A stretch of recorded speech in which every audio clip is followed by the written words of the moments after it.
Livro Jogos Vorazes, A Cantiga dos Pássaros e das Serpentes. Autora Suzanne Collins. Lido por Camila Saboia. 18. Coriolanus estava em estado de negação em relação aos impostos, mas agora a realidade do despejo da família o acertou como um caminhão. Como ele poderia se despedir do único lar que conheceu? Da mãe, da infância, das doces lembranças da vida antes da guerra. Aquelas 4 paredes não só protegiam sua família do mundo, também protegiam a lenda da riqueza dos Snow. Ele estaria perdendo sua residência, sua história e sua identidade. Tudo de uma vez só. Eles tinham 6 semanas para arrumar o dinheiro, para juntar o equivalente à renda de tigres do ano inteiro. Os primos tentaram avaliar o que ainda possuíam para vender, mas mesmo se vendessem todos os móveis e todas as recordações, só conseguiriam cobrir alguns meses no máximo.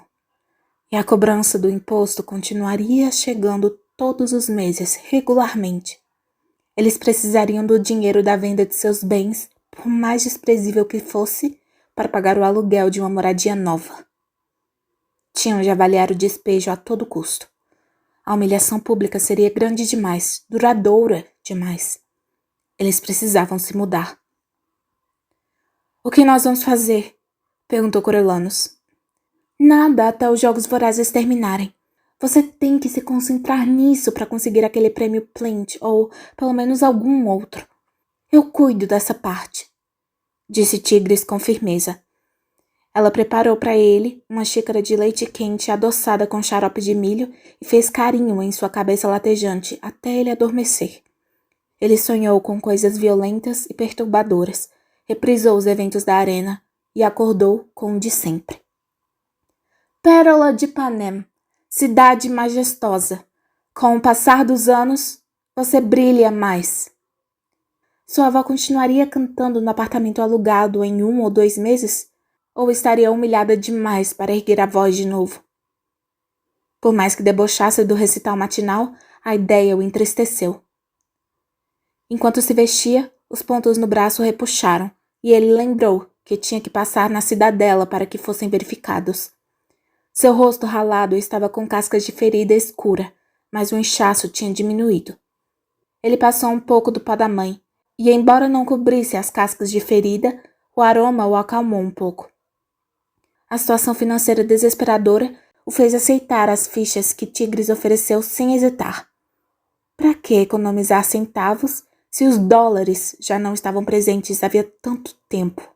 No bonde, ele comeu o creme de nozes com biscoitos e tentou não comparar com os sanduíches de café da manhã da Sra. Plint. Passou pela cabeça dele que, por causa do resgate de Sejanos, os Plint talvez lhe dessem um empréstimo. Talvez até um pagamento pelo seu silêncio. Mas sua avó nunca permitiria isso, e a ideia de um Snow rastejando perante um Plint era impensável. Mas o prêmio Plint era uma jogada justa, e Tigres estava certa. Os dias seguintes determinariam seu futuro. Na academia, os 10 mentores tomaram chá e se prepararam para as câmeras. A cada dia, eles ficavam mais expostos. Os idealizadores dos jogos enviaram a maquiadora, que conseguiu disfarçar as cascas de feridas de Coriolanus e dar forma às sobrancelhas dele. Ninguém parecia estar no clima de falar diretamente sobre os jogos, exceto o Hilarius Heavensby, que não conseguia falar de mais nada. É diferente para mim, disse Hilarius. Olhei minha lista ontem à noite. Todos os tributos restantes receberam comida ou pelo menos água desde que entraram na arena, menos Wolf que sumiu. Onde ela está? Como eu poderia saber se ela não se encolheu e morreu dentro de um túnel? Pode ser que ela já esteja morta e eu aqui, fazendo o papel de idiota, brincando com minha pulseira de comunicação. Coriolanus queria mandar que ele calasse a boca, porque outras pessoas tinham problemas reais, mas acabou indo para uma cadeira na extremidade, ao lado de Festus, que estava mergulhando numa discussão com Perséfone. Lucky Flickerman começou o dia relembrando quais eram os tributos restantes e convidando Lépidos a colher comentários do grupo de mentores. Coriolanus foi o primeiro convocado para falar sobre a situação tensa com Jessup. Ele fez questão de elogiar a forma brilhante como Lysistrata lidou com a situação da raiva e de agradecer pela generosidade nos últimos minutos de vida de Jessop. Virou-se para a seção onde os mentores dos tributos mortos ficavam, pediu-se para que ela se levantasse e convidou a plateia a aplaudi-la. Além de fazer o que ele pediu, metade se levantou, e embora Lysistrata parecesse constrangida, Coriolanus achava que ela gostara da homenagem. Ele então acrescentou que tinha esperanças de agradecer de alguma forma adequada, cumprindo a previsão dela de que o vitorioso seria um tributo do Distrito 12, no caso Lucy Gray. Os espectadores podiam muito bem ver como seu tributo tinha sido inteligente, e não deviam esquecer que ela ficara ao lado de Jessop até o amargo fim. Mais uma vez, era um comportamento que se podia esperar de uma garota da capital, mas dos distritos? Era algo a se pensar, o quanto as pessoas valorizavam personalidade no vitorioso dos Jogos Vorazes, o quanto ela refletia esses valores. Algo deve ter tocado os espectadores, porque pelo menos uns 10 apitos soaram na pulseira de comunicação dele na mesma hora. Ele mostrou a pulseira para a câmera e agradeceu aos patrocinadores generosos. Como se incapaz de aguentar toda aquela atenção dada a Coriolanus, Pup se inclinou para a frente e anunciou alto que tinha que enviar o café da manhã de lâmina. E mandou entregar um monte de comida e bebida. Ninguém podia competir com ela, pois era o único tributo visível na arena, e foi só mais uma oportunidade para Pup ser irritante. Coriolanus ficou grato por nenhum apito soar na pulseira do rival. Sabendo que não seria chamado novamente até que todos os outros fossem entrevistados, Coriolanus adotou uma postura interessada, mas não prestou muita atenção ao que foi dito. A ideia de abordar o velho Strabo Plint para pedir dinheiro, não por chantagem, claro, mas dando a ele a oportunidade de oferecer uma compensação financeira de agradecimento, ficou na cabeça dele. E se Coriolanus aparecesse na casa dos Plint para ver como estava a saúde de Sejanus? Ele tinha sofrido um corte feio na perna. Sim, e se ele passasse lá para ver o que aconteceria? Lucky interrompeu a reflexão de Io sobre o que Cirque poderia querer fazer com o drone. Bem, se os diodos emissores de luz do drone não estiverem quebrados, ele pode conseguir elaborar uma espécie de lanterna, o que lhe daria grande vantagem à noite. Para chamar a atenção dos espectadores para o surgimento de Reaper na barricada. Lâmina, que estava recolhendo água, pão e queijo de 6 drones, arrumou as provisões na viga. Ela sequer deu atenção à chegada de Reaper, mas ele foi até ela com determinação. Apontou para o sol e para a cara dela. Pela primeira vez, Coriolanus reparou no efeito que os longos dias ao ar livre estavam produzindo na pele de Lâmina. Ela estava horrivelmente queimada de sol e seu nariz descascava. Olhando com mais atenção, a parte de cima dos pés descalços também parecia vermelha. Reaper apontou para a comida. Lâmina coçou o pé e pareceu pensar na proposta dele, fosse qual fosse. Eles conversaram por um tempo e os dois assentiram, concordando. Reaper correu até o outro lado da arena e subiu pelo maestro até a bandeira de Panem. Puxou a faca comprida e enfiou no tecido pesado. A audiência no salão emitiu protestos altos. O desrespeito pela bandeira nacional abalou as pessoas. Quando Reaper começou a cortar a bandeira no tamanho de um cobertor pequeno, a inquietação aumentou. Isso não podia passar em branco. Ele tinha que ser punido de alguma forma. Mas considerando que estar nos Jogos Vorazes era a maior punição que existia, ninguém sabia o que fazer efetivamente. Lepidus correu até Clemência para perguntar o que ela achava da ação do tributo. Bom, é uma ação idiota, né? Quem vai querer patrociná-lo agora? Não que importe, já que você nunca mandou comida para ele, observou Pup. Eu vou mandar comida quando ele fizer alguma coisa que mereça, disse Clemência. Mas acho que você já cuidou disso hoje. Pup franziu a testa. Eu?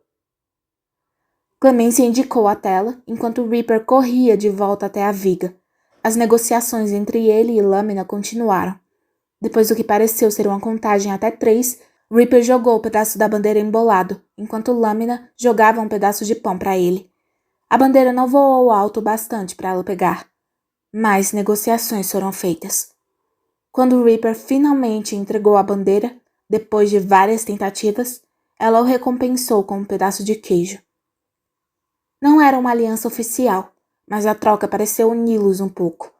Enquanto Lâmina abria a bandeira e a botava em cima da cabeça, Reaper se sentou, encostado em um poste, e comeu o pão e o queijo. Eles não voltaram a se falar, mas uma calma relativa tomou conta dos dois, e quando o grupo apareceu do outro lado da arena, Lâmina apontou para eles. Reaper assentiu em agradecimento e voltou para trás da barricada. Coral, Misen e Tanner se sentaram nas arquibancadas e fizeram gestos de comer. Festus, Perséfone e Domitia acataram com seus pedidos, e os 3 tributos compartilharam pão, queijo e maçãs levados pelos drones. De volta ao estúdio, Lucky tinha levado seu papagaio de estimação, Jubilee, para o set, e passou vários minutos tentando convencê-lo a dizer "Oi, bonitão!" para o reitor Highbottom. A ave, uma criatura lamentável lutando contra um problema de sarna, ficou empoleirada e muda no pulso de Lucky, enquanto o reitor esperava de braços cruzados. "Ah, anda, anda! Oi, bonitão! Oi, bonitão!" "Acho que ele não quer falar, Lucky", disse o reitor Highbottom depois de um tempo. "Talvez não me ache bonitão." "O quê? Ah, não!" "Ele só fica tímido na frente de estranhos." Ele ofereceu à ave. "Quer segurar?" O reitor se encostou na cadeira.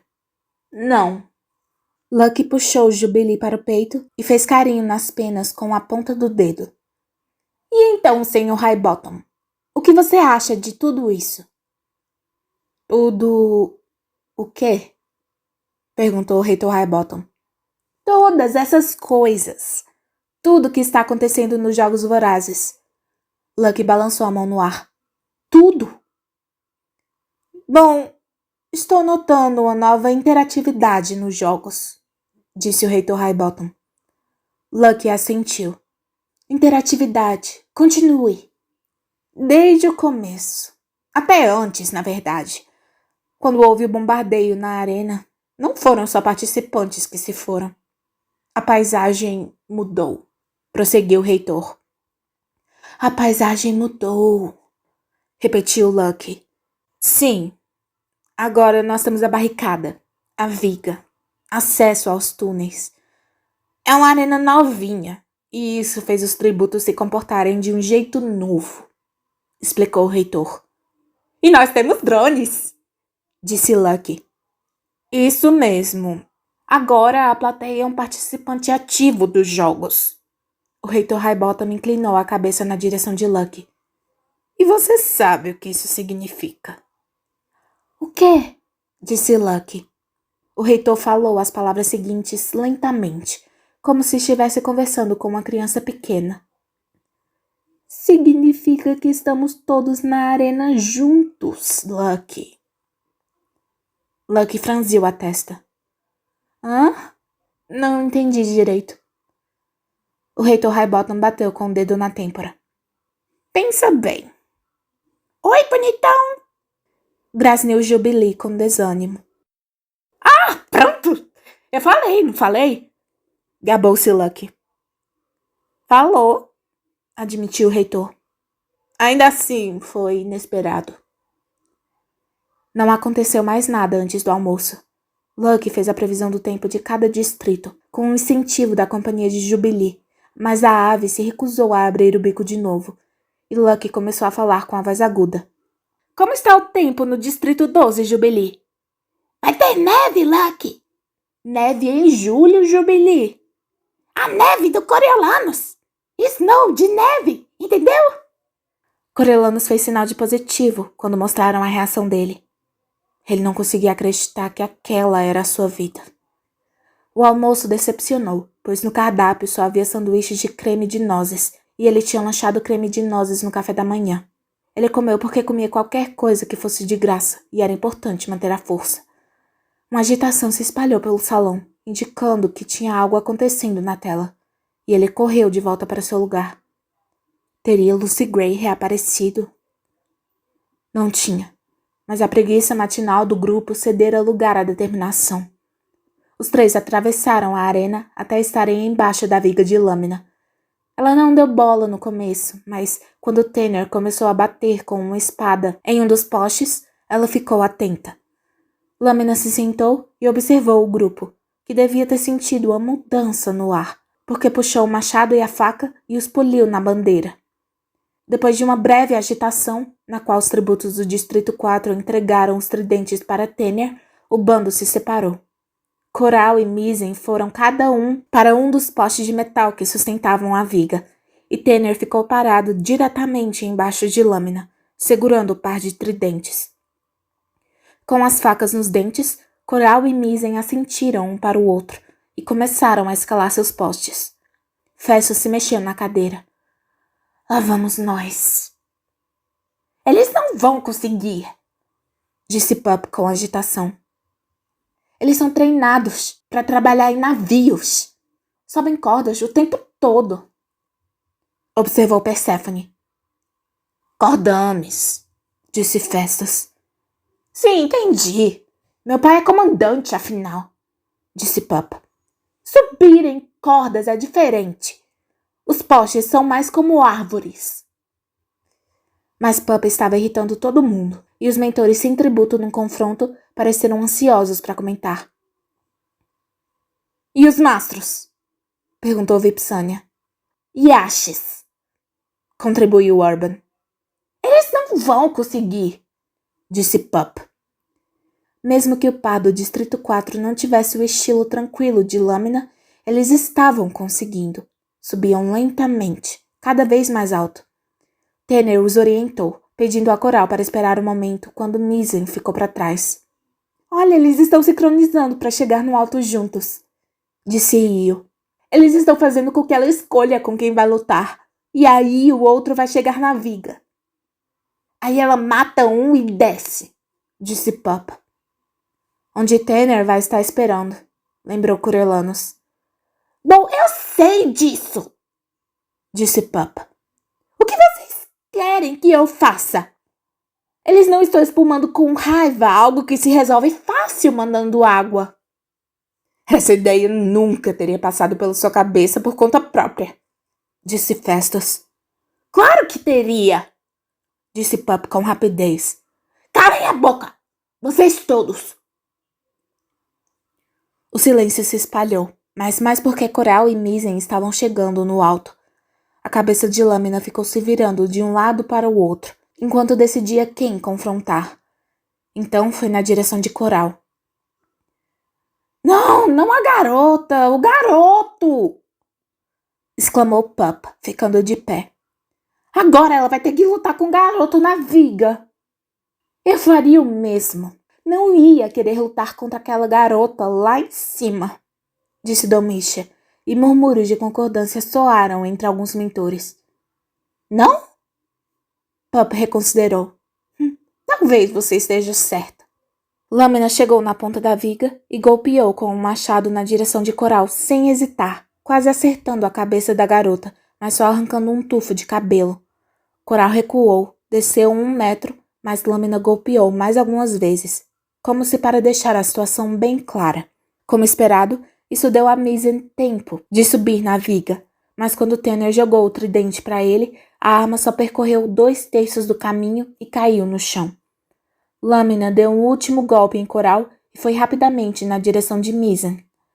Ele não era páreo para os pés firmes dela na viga e só conseguiu dar alguns passos hesitantes antes que ela o alcançasse. Tanner foi melhor no segundo arremesso, mas o tridente quicou na parte de baixo da viga e caiu na terra. Como tinha se agachado para tentar pegar, Misen se empertigou na hora que Lâmina chegou, já batendo com a parte achatada do machado na parte externa do joelho dele. A força do golpe desequilibrou os dois. Mas enquanto ela se recuperava montando na viga, Misen caiu, perdendo a faca e se segurando por pouco com um braço. Até o sistema de som da arena captou o grito de guerra de Coral quando ela alcançou o topo. Tanner correu até a ponta dela e conseguiu jogar o tridente para a garota. A facilidade com que Coral pegou a arma no ar extraiu algumas exclamações de admiração da plateia da capital. Lâmina fitou Misen, mas a condição indefesa dele não era a ameaça imediata, e ela se virou e se preparou para o ataque de Coral. Lâmina tinha melhor equilíbrio, mas a arma de Coral tinha maior alcance. Depois que Lâmina conseguiu bloquear os primeiros golpes com o machado, Coral manuseou o tridente em um movimento giratório, que distraiu o olhar antes de entrar no abdômen da oponente. Coral soltou a arma e deu um passo para trás, usando a faca como apoio, mas não foi necessário. Lâmina caiu da viga e morreu com um impacto. Não! Gritou Pup, e a palavra ecoou por Heavensby Hall. Ele ficou imóvel por um momento, pegou a cadeira e saiu da área dos mentores, ignorando o microfone esticado de Lépidos. Ele botou a cadeira ao lado da de Lívia e saiu do salão. Coriolanus achou que ele estava tentando não chorar. Coral foi até Misen e ficou parada acima dele por um momento desconcertante, no qual Coriolanus se perguntou se ela estava planejando chutar o braço dele, fazendo-o despencar para o mesmo destino de Lâmina. Mas ela se sentou na viga, travou as pernas para ter apoio e o ajudou a subir. O machado tinha ferido o joelho dele, mas era difícil avaliar a gravidade. Ele meio deslizou e meio ativamente desceu pelo poste, seguido por Coral, que pegou o tridente sem uso no chão, onde Tanner o tinha abandonado. Misen se apoiou no poste e testou o joelho. Depois de executar um tipo de dança ao lado do corpo de Lâmina, Tanner foi até ele. Misen sorriu e levantou as mãos para uma comemoração de vitória. Tanner tinha acabado de fazer contato, quando Coral enfiou o segundo tridente nas costas dele. Ele caiu para frente, em cima de Misen, que, apoiado no poste, o empurrou para longe. Tanner deu meia volta, uma das mãos apalpando inutilmente as costas, como se tentando desalojar o tridente. Mas as pontas farpadas tinham entrado fundo. Ele caiu de joelhos, a expressão mais magoada do que chocada, e tombou de cara na terra. Misen terminou o serviço com uma faca no pescoço de Tanner.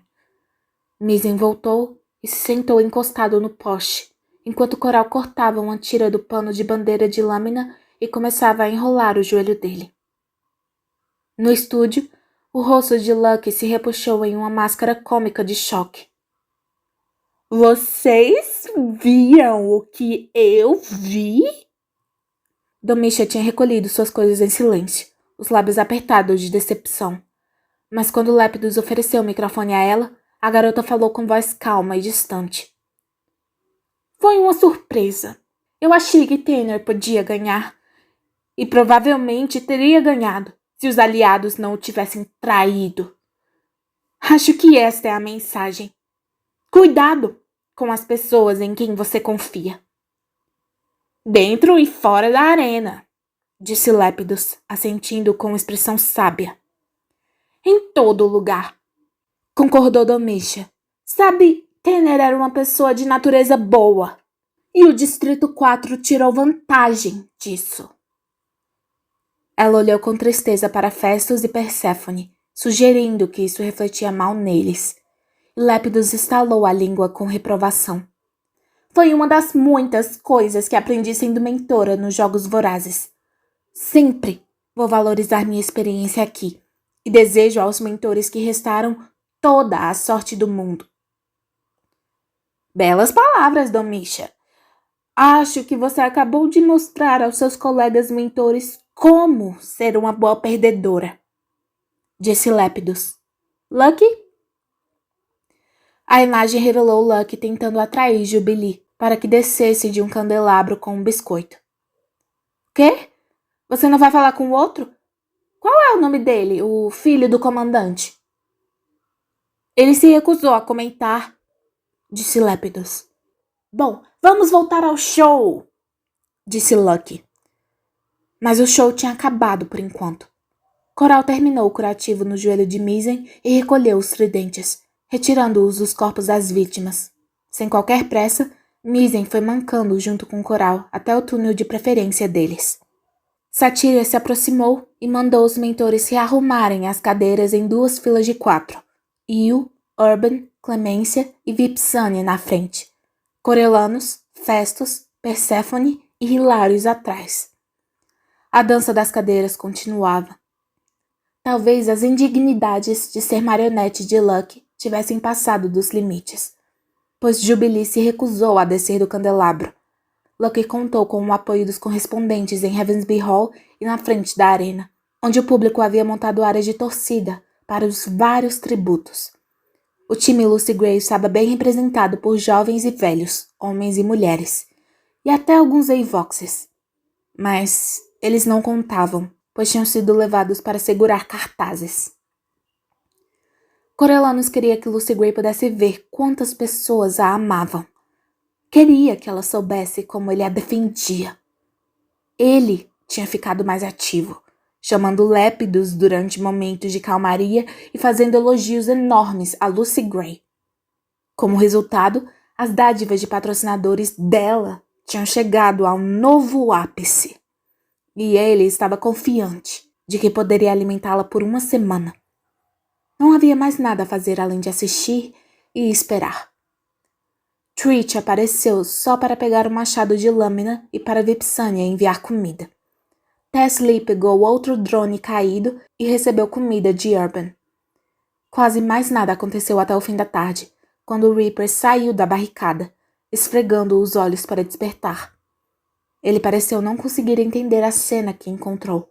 Os corpos de Tanner e particularmente o de Lâmina. Depois de andar em volta dos dois por um tempo, ele pegou Lâmina, carregou-a até onde estavam os corpos de Bobbin e Marcus e os posicionou em uma fila de 3 no chão. Após um tempo, andou em volta da viga e arrastou Tanner até o lado de Lâmina. Durante a hora seguinte, ele recolheu primeiro Jill e depois Sol para acrescentá-la ao seu necrotério improvisado. Jessup foi o único que ficou de fora. Reaper devia estar com medo de pegar raiva. Ele enfileirou os cadáveres e espantou as moscas que tinham aparecido.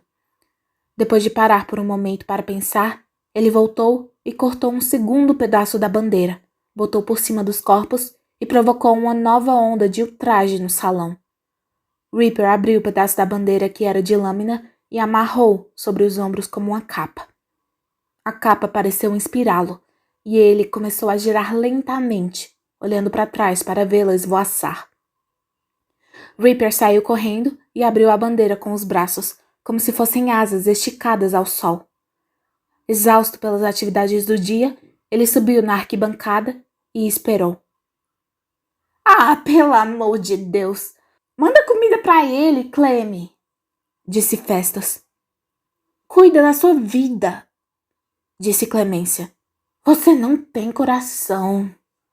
Disse Festus. Eu sou uma boa gerente. Esses jogos vorazes podem acabar sendo longos. Ela abriu um sorriso desagradável para Coriolanus.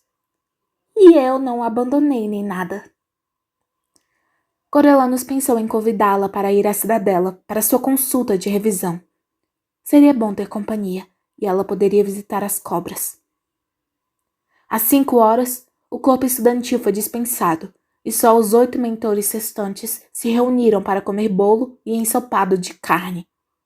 Ele estaria mentindo se dissesse que tinha saudade de Domitia e menos ainda de Pup, mas sentia falta da barreira que eles criavam entre Coriolanus e gente como Clemência, Vipsania e Urban. Até Hilarius, com suas histórias tristes sobre ser um Heavensby, tinha se tornado um fardo. Quando Satyria os liberou por volta das 8, ele foi direto para a porta, torcendo para não ser tarde para o braço ser examinado.